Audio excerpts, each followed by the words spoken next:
और अब बात करेंगे उत्तराखंड के उत्तरकाशी की। उत्तरकाशी में आज महापंचायत बुलाई गई है अवैध निर्माण को लेकर के। मस्जिद के अवैध निर्माण को लेकर के यह महापंचायत बुलाई गई है। पिछले दिनों उत्तरकाशी में देखने को भी मिला था कि हिंदू संगठन वहां पर इकट्ठे हुए थे। उनके द्वारा कहना था कि जो ये मस्जिद है अवैध तरीके से निर्मित है, अवैध निर्माण हुआ है, उसे हटाया जाए। और ये सब कुछ देखते हुए जो आज महापंचायत बुलाई गई है, पुलिस ने भी वहां पर फ्लैग मार्च किया है। और फ्लैग मार्च करने की जो तस्वीरें हैं वो भी सामने आ रही है कि किस तरीके से शांति व्यवस्था बनाए रखी जाए, इस बात का खास ख्याल यहाँ पर रखा गया है। ये तस्वीरें सामने आ रही है उत्तरकाशी में। उत्तराखंड के उत्तरकाशी में ऐतिहासिक रामलीला मैदान में आज हिंदू संगठन के कार्यकर्ताओं द्वारा देवभूमि विचार मंच के बैनर तले एक महापंचायत बुलाई गई है और इसे देखते हुए यहाँ पर फ्लैग मार्च किया जा रहा है। हिंदू संगठन के कार्यकर्ताओं के द्वारा बताया गया है कि महापंचायत अवैध मस्जिद के खिलाफ बुलाई गई है, इसे लेकर के प्रदर्शन भी किया गया था।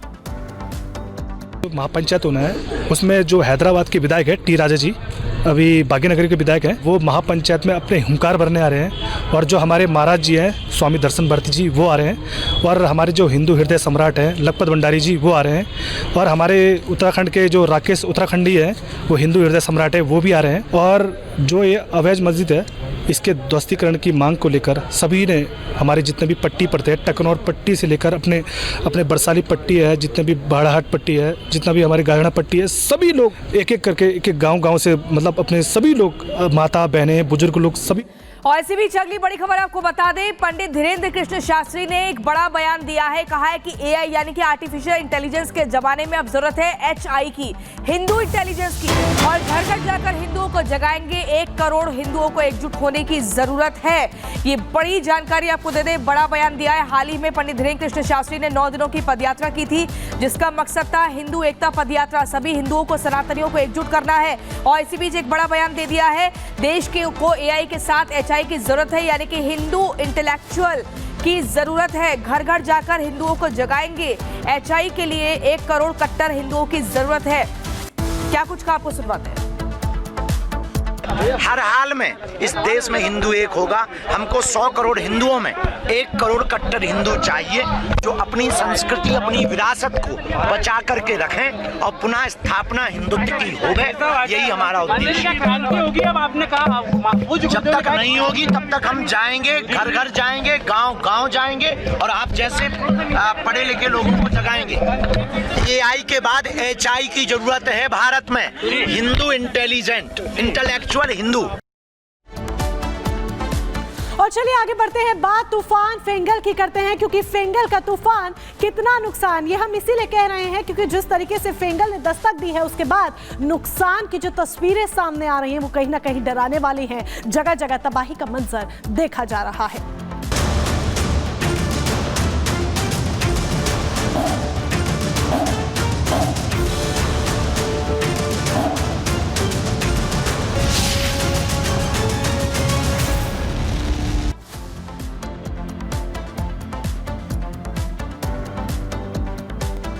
तो तमिलनाडु की बात कर लीजिए या पुडुचेरी की बात कर लीजिए, फेंगल का असर साफ सीधे तौर पर देखने को मिल रहा है। और जिस तरीके से फेंगल का असर देखने को मिल रहा है, जगह जगह सिर्फ और सिर्फ तबाही की तस्वीरें ही सामने आ रही हैं। जनजीवन अस्त व्यस्त हो गया है, लोगों को तमाम तरह की परेशानियों का सामना करना पड़ रहा है।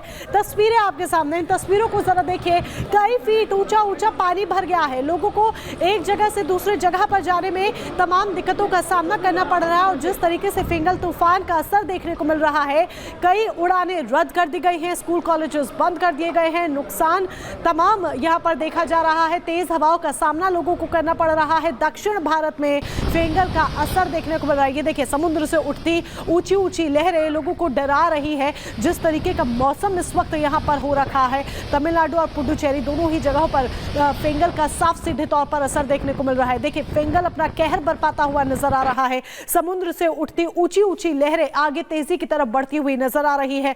बारिश इतनी तेज हो रही है कि घर डूब गए हैं। ये देखिए, लोग सामान लेकर एक जगह से दूसरी जगह जा रहे हैं, जो उनके लिए बहुत बेशकीमती सामान है, जो उनकी जरूरत का सामान है, वो लेकर एक जगह से दूसरी जगह जा रहे हैं। लोगों को सलाह दी गई है, लोगों को कहा गया है, अपील उनसे की गई है कि आप सुरक्षित स्थानों पर जाकर शरण ले।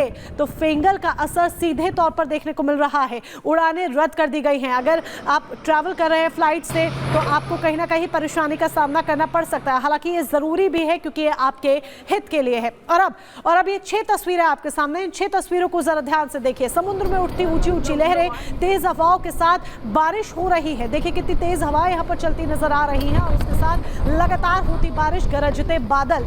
एयरपोर्ट, स्कूल, कॉलेजेस बंद कर दिए गए हैं। ये लोगों की सुविधा के लिए है। बेशक अभी परेशानी हो रही होगी, लेकिन ये आपकी सुविधा के लिए, आपके जिंदगी के लिए है कि आपको किसी भी तरह का खतरा ना हो। कई इलाकों में बिजली गिरी है, सड़कों पर भारी जल भराव देखने को मिल रहा है। तस्वीरें ये बयां कर रही हैं। मौसम विभाग ने चेतावनी जारी की है, लोगों से अलर्ट रहने की अपील की गई है, सुरक्षित स्थानों पर जाने की अपील की गई है कि वो सुरक्षित स्थानों पर जाएं। अगर समुद्र के पास जो तटीय इलाके हैं वहां पर अगर उनका घर है तो ऐसे में वो सुरक्षित स्थानों पर जाएं, क्योंकि उनके लिए नुकसान यहां पर हो सकता है। फिंगल का असर, उसका प्रभाव साफ सीधे तौर पर तमिलनाडु और पुडुचेरी में देखा जा सकता है। अब आपको बताते हैं कि फेंगल तूफान ने आखिरकार कहां-कहां कहर बरपाया हुआ है, जिसकी वजह से आम जनजीवन अस्त व्यस्त हो रहा है। सबसे पहले बात हम तमिलनाडु की करने वाले हैं, जहां चेन्नई से लेकर के महाबलीपुरम में ज्यादा असर देखने को मिल रहा है। कई उड़ानें इसकी वजह से रद्द भी करनी पड़ी हैं। धान की फसलों को नुकसान भी पहुंचा है। दर्जनों उड़ानें और ट्रेन रद्द कर दी गई है। 3 दिसंबर तक रेड अलर्ट भी फिंगल की वजह से जारी किया गया है। विशाखापट्टनम, तिरुपति में भी असर देखने को मिल रहा है। तमिलनाडु में की ही हम बात कर रहे हैं। भारी बारिश के साथ तूफानी हवाएं यहां पर चल रही है। तूफान प्रभावित इलाकों में स्कूलों को बंद कर दिया गया है। बिजली गिरने को लेकर के अलर्ट भी जारी किया गया है। वहीं भारी बारिश और तूफानी हवाएं तमिलनाडु में चल रही है, जिसकी वजह से लोग भी परेशान हैं। अब बात पुडुचेरी की कर लेते हैं कि वहां पर आखिरकार क्या है हाल। पुडुचेरी में भी कई इलाकों में भारी जल भराव की स्थिति देखने को मिल रही है और इसी तरीके से तमिलनाडु में भी ये स्थिति बनी हुई है। तमिलनाडु में 12 लाख से ज्यादा लोग भी प्रभावित हुए हैं। सेना को उतारा गया है।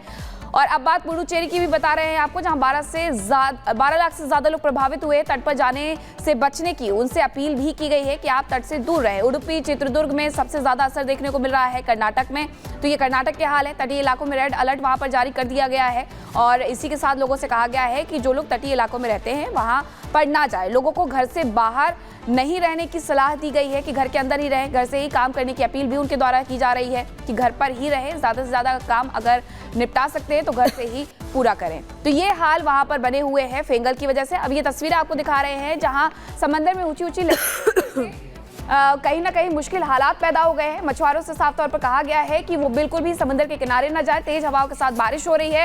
एयरपोर्ट, स्कूल, कॉलेज बंद कर दिए गए हैं। कई इलाकों में बिजली गिरी है, जल भराव है और मौसम विभाग ने चेतावनी जारी कर दी गई है।